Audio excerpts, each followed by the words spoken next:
Next, on Currents News, a Catholic high school in Queens is getting a huge donation. One of their former students paying it forward. You've probably been asked it at some point in your life. You know what I mean, that age-old question of what would you do with $1 million? Well, one high school in the Diocese of Brooklyn is getting the chance to answer it. I'm Jessica Easthope, and that's ahead. Father Henry Torres paving the way for future Brooklyn priests, becoming the youngest in the diocese right now to be in charge of a parish. Mayor Bill de Blasio is sending a strict message to health and hospital workers: get vaxxed or face weekly COVID testing. It's very difficult to explain. You should think of it as a war zone. Western Europe begins to rebuild after deadly floods cripple entire communities. Hundreds are still missing. A Catholic group on the ground in Germany has news of the long recovery process. The news starts right now.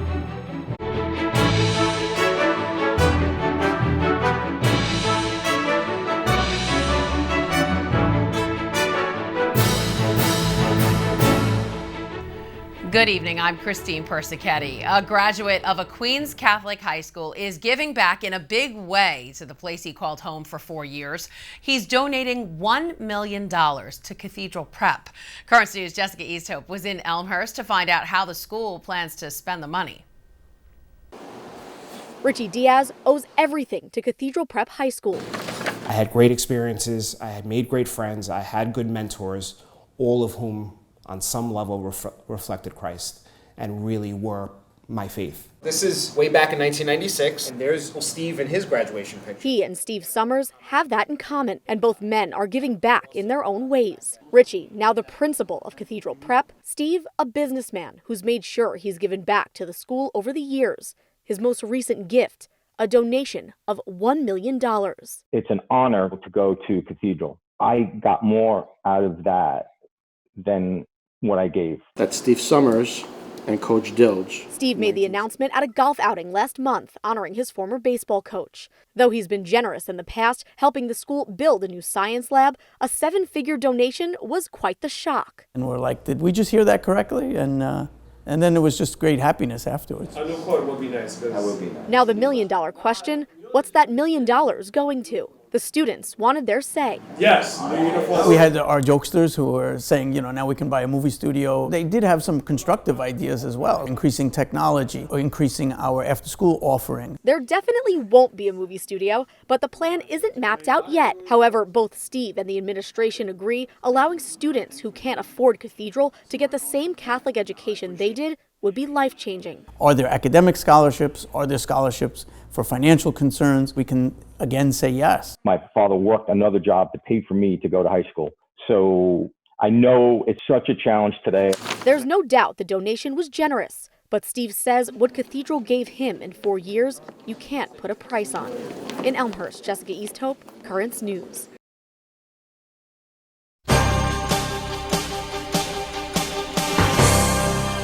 Get vaxxed or get tested every week. That's the new mandate for city health and hospital workers from Mayor Bill de Blasio. Every single one of those employees has a choice. Get vaccinated, the better choice, or get tested weekly. And at any point, you could decide, hey, I'm ready to get vaccinated. Then you don't need to get tested weekly anymore. The order goes into effect on August 2nd. It's the mayor's first move to require the city's health workers to either show proof of vaccination or a recent negative test as a condition to show up to work. It will apply to more than 10% of the 300,000 people who work for the city government. Mayor de Blasio says the city will be looking at applying this requirement to other municipal workers such as police officers and teachers in the future. Ahead of the announcement, District Council 37, the union which represents the city's workers, released this statement saying the union strongly encourages vaccinations among membership, and we've done a lot to help our members get vaccinated. The union does not believe it's the place of the employer to mandate it. The Food and Drug Administration says emergency use of vaccines for kids younger than 12 could be coming soon. Approval could come by early to mid-winter, with hopes that the vaccine will get full approval shortly after. Both Pfizer and Moderna began trials for shots for kids under 12 last March. The results of those trials are expected in the fall, where they will then be reviewed by FDA officials. In the great student mask debate, the American Academy of Pediatrics is weighing in. The group updating COVID guidelines to say they recommend everyone over the age of 2 wear masks when schools reopen, whether they're vaccinated or not. They go on to explain that's because a majority of the student population isn't eligible for the vaccine. For those still looking to get vaccinated, Catholic Charities Brooklyn and Queens is hosting a pop-up vaccine clinic. In partnership with NYC Health and Hospitals Test and Trace Corps, CCBQ is offering Pfizer shots at the Catherine Sheridan Neighborhood Senior Center. No appointment needed. Vaccines are available to New Yorkers ages 12 and older. All you need to bring is identification that verifies your age. Again, the clinic is at the Catherine Sheridan Neighborhood Senior Center at 3524 83rd Street in Jackson Heights. Free shots are available until Friday. A Brooklyn priest is paving the way for future clergy in the diocese. Father Henry Torres is the youngest administrator of a parish right now, something that the older generation says is a good sign for those who are currently trying to fulfill God's call. Currents News' Emily Druby reports from Fort Greene, Brooklyn. So we can start working on the office downstairs. Running a parish is a big responsibility, one Father Henry Torres is taking on. Can you call back and see if we got the message? He's the new administrator of Mary of Nazareth Parish in Fort Greene. I didn't think I was going to get called this soon. The call makes him the youngest administrator in the Diocese of Brooklyn right now. These are big shoes to fill. So it's exciting times, nervous times, but most importantly, a time to learn. At 30, Torres is the second youngest in the diocese ever. Last year, the Vatican releasing data showing a priest shortage, but here in the U.S., bishops are reporting a steady enrollment when it comes to seminarians. Father Torres' appointment is another good sign. It's a tremendous sign of hope and encouragement that we have young men who are willing to enter into this responsibility and take it on for the greater good of the people of God. Monsignor Sean Ogle, the vicar for clergy in the Diocese of Brooklyn, says there's a lot of support for young priests. Youth has its advantages, and experience and age have their advantages too. And I think what every organization wants is a healthy mixture of the two. Father Torres will be learning how to run not one, but 2 churches. Not easy, but he's never shied away from a challenge. I love a challenge. I thrive out of challenges and out of trials. One major trial, 2 kidney transplants that ultimately put him on a fitness journey, losing 50 pounds. 1, 2. Using that experience to get the kids from his former church excited about fitness too. A strong connection with the younger generation that longtime parishioner Claudia Cruz is excited about. And I think that's a good thing because he can influence younger teens to become, one day, hear the word of God and become a priest. That's a big part of his new role. He'll also build up the church community, renovate, and overhaul the parish's web presence. A lot of work, but Father Torres is ready. In Fort Greene, Brooklyn, Emily Druby, Currents News. Haiti has a new prime minister less than 2 weeks after the Caribbean nation's president was assassinated in a nighttime raid. Ariel Henry, the 71-year-old neurosurgeon and former cabinet member, was sworn in at a ceremony in the nation's capital of Port-au-Prince after the interim PM agreed to step down. International diplomats are urging Henry to form a new government. The swearing in took place on the same day as an official memorial for the late President Jovenel Moïse. Pope Francis is praying for the victims of an explosion at a Baghdad market and renewing his prayers that the violence won't diminish the efforts of those who strive for peace. The attack on Tuesday left more than 30 people dead and dozens wounded. The terror group ISIS is claiming responsibility for the explosion that tore through a busy market in the predominantly Shia neighborhood of Sadr City. According to the Iraqi military, the attack was caused by an improvised explosive device. Pater Noster. Pope Francis is praying for the victims of the bombing. In a letter to the Apostolic Nuncio in Iraq, Vatican Secretary of State Cardinal Pietro Parolin says that Pope Francis was deeply saddened to learn of the loss of life in the explosion and that he sends condolences to the families and friends of those who have died. The Holy Father visited the country in March of this year, the first pope to ever do so.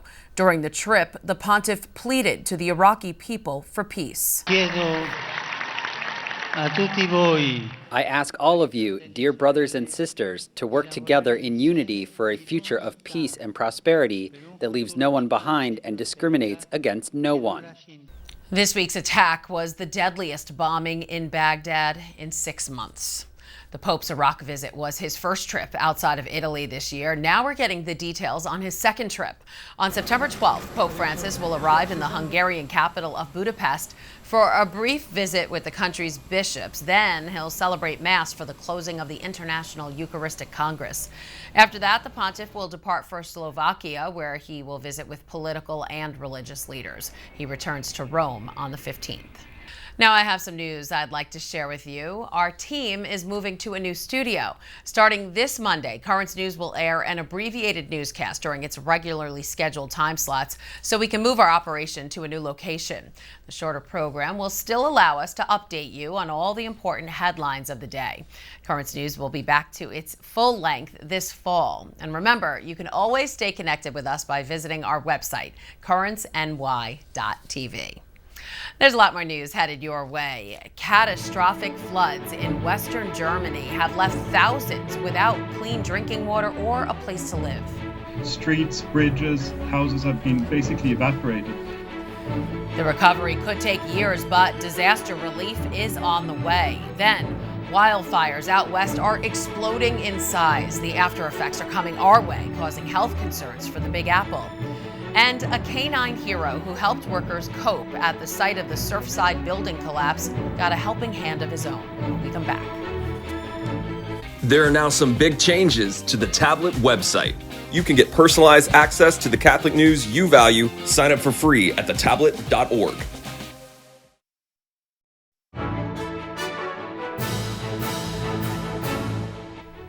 The unprecedented flooding across Western Europe has left communities digging out and with little hope of finding more survivors. German Chancellor Angela Merkel made her second visit to one disaster zone.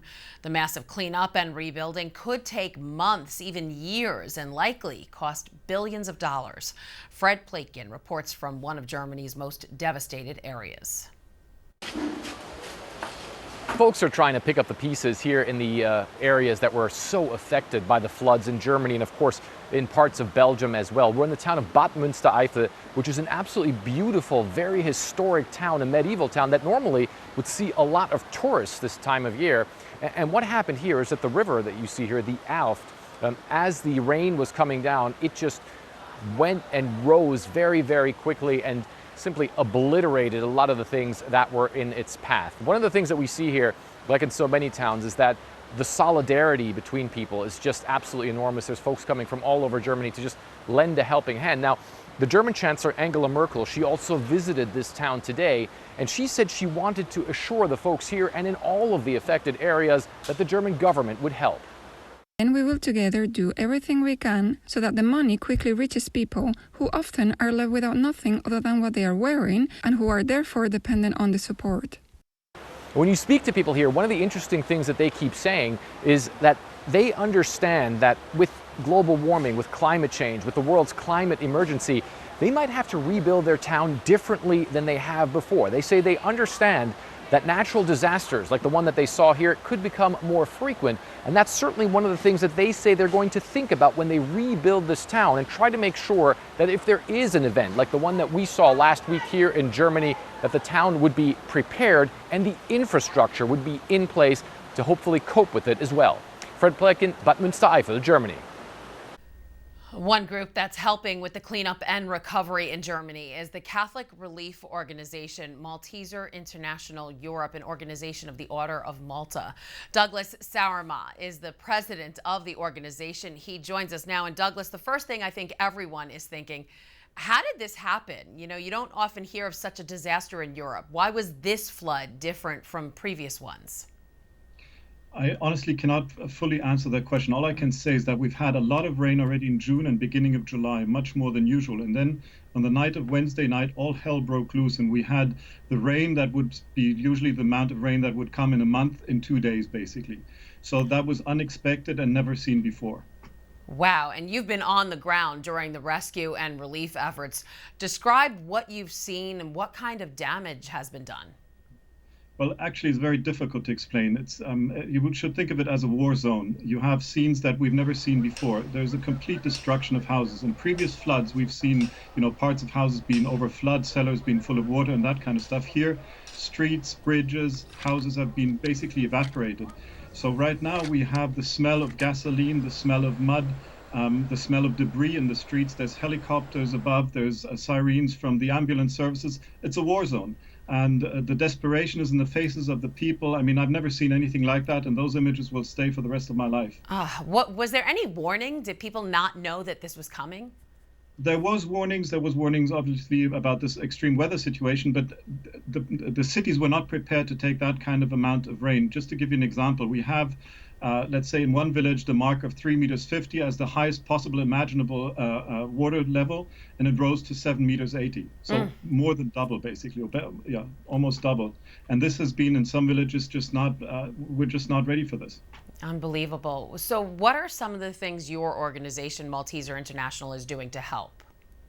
Well, in the first hours and days, it was really a rescue mission. It's getting people out of houses, getting people out of cars, supporting the victims, supporting them with food and shelter, but also psychologically supporting them, and also supporting the other helpers and organizations. They also need food and shelter to do their operations, and they also need psychological support. Those are the areas we're focusing on. Right now, one of the major challenges is that these areas are completely cut off of telecommunication, no internet, no telephone, no water, no sewage. And even the houses that have not been affected are affected because of, the whole village is cut off, the whole region is cut off. So it's very difficult to coordinate and to bring help. Right. And how long do you think it will take to rebuild? And are there concerns that this could happen again? Well, it's going to take years, to be frank. I mean, we've heard numbers of 6 billion euros it's going to cost. Nobody knows, because the houses are not being, you cannot, just fix them. You need to rebuild them. And one of the dreadful things is that people are throwing away their lives, throwing away their belongings, throwing away their pictures, throwing away the furniture that they just bought, their entire living rooms.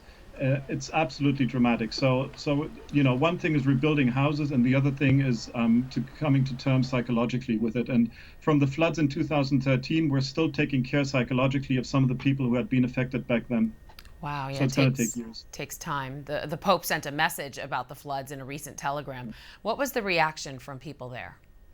This is a very Catholic area. Lots of Catholics live there, and they're very close to the church. So it was definitely a very welcome, very needed message of support and comfort. So there is solidarity, and that really helped the people. So it was very, very kind of him to do so. So really quickly, how can people who are watching this at home help? Right now, donations is what is needed. We'll need money for reconstructing homes and the ongoing psychological support. Only about half of the houses were able to have full insurance coverage, because they lived already in an area where there's flooding. So not all insurance would cover these people, and even if they have insurance coverage, it's not fully covered. So there's always going to be that gap of coming back to where you left, and even with that, it's going to be difficult. And again, the ongoing training of volunteers and professionals for psychological help. So we really do need donations badly. All right, Douglas Saurma, president of Malteser International Europe, thanks for being here, and thanks for the work that you do. Thank you for having me. If you would like to donate to the flood relief efforts in Western Europe, go to orderofmaltarelief.org/donate now. Thick smoke from wildfires burning in the west has made it all the way to the East Coast. Here in New York, air quality advisories have been issued as a thick layer of haze clouds parts of the city. According to the CDC, the smoke consists of gases and fine particles from burning trees and buildings. Pregnant women and the elderly are warned that they may experience breathing difficulties, throat irritation, and runny eyes when exposed to the air. And the unhealthy weather conditions continue as more than 80 massive wildfires rage in 13 states, the largest in Oregon.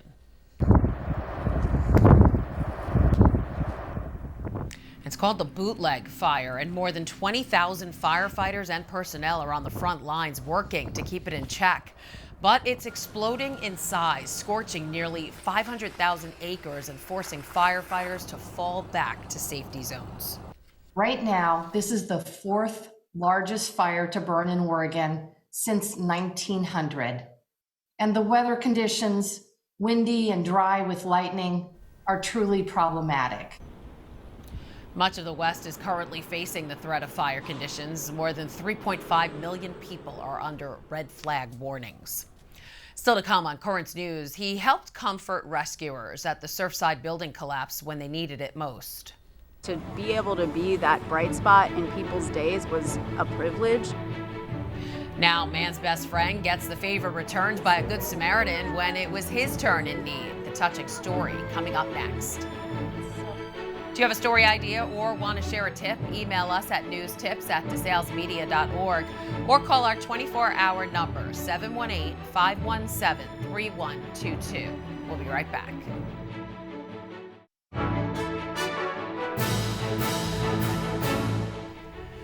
It's time to meet Teddy, the trained crisis response dog who got hurt while helping rescuers dig through the rubble at the Surfside building collapse in Florida.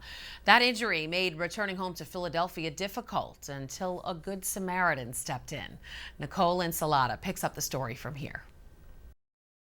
Teddy has a personality that just seems to draw your heart out.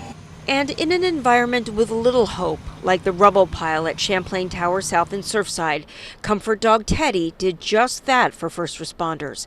Sophia Barrett, Teddy's owner, is from Hollywood but now lives in Philadelphia. It's horrible what is happening in Surfside, and to be able to be that bright spot in people's days was a privilege. She and the 6-year-old rescue, a trained crisis response dog, spent 3 weeks in Surfside until he was injured, his back legs just not working. Teddy is a Basset Hound Lab mix, and he's kind of got a longer back. So his owner thinks maybe that, in combination with being out on those rocks and being in the heat for about 3 weeks, may have led to that injury. His vet said flying home commercial would be too stressful and a long drive would be too hard on him. So Sophia made an appeal for help. Enter Titan Aviation Group. When I'm having a bad day, my dog puts a smile on my face. And so what he was doing down there was great. As soon as I saw it, I wanted to get involved. His company offered a ride on a Hawker 800 XP 8-seater. Teddy will have first-class service, of course. He's going to be on a private jet and air conditioning, of course. And I'm sure he'll have access to some water as well. Oh, it's even better than that. While he needed some help getting up the stairs and some guidance making his way through the cabin, He's doing it. he had a comfy couch all to himself. Once he was settled and happy, the jet took off for Philly. The rescue of the rescuer just about complete. He was out there and worked his heart out to meet all those people and to give them a lick and be friendly with them. Big men that are in these rubbles grabbing the dog's face and just giving him a hug. He brings them relief. That was Nicole Linsalata reporting. The donated flight Teddy took home would normally cost $10,000. What a lucky dog. And before we go, just another reminder that our team is moving to a new studio. Starting this Monday, Currents News will air an abbreviated newscast during its regularly scheduled time slots. The shorter program will give us the chance to update you on all the important headlines of the day while we move to our new location. Currents News will be back to its full length this fall. Our commitment to Catholic journalism is as strong as ever. So remember, you can always stay connected with us by visiting our website, currentsny.tv. And that is Currents News. I'm Christine Persichetti. Thank you for joining us because we are putting your faith in the news. Hope to see you again next time.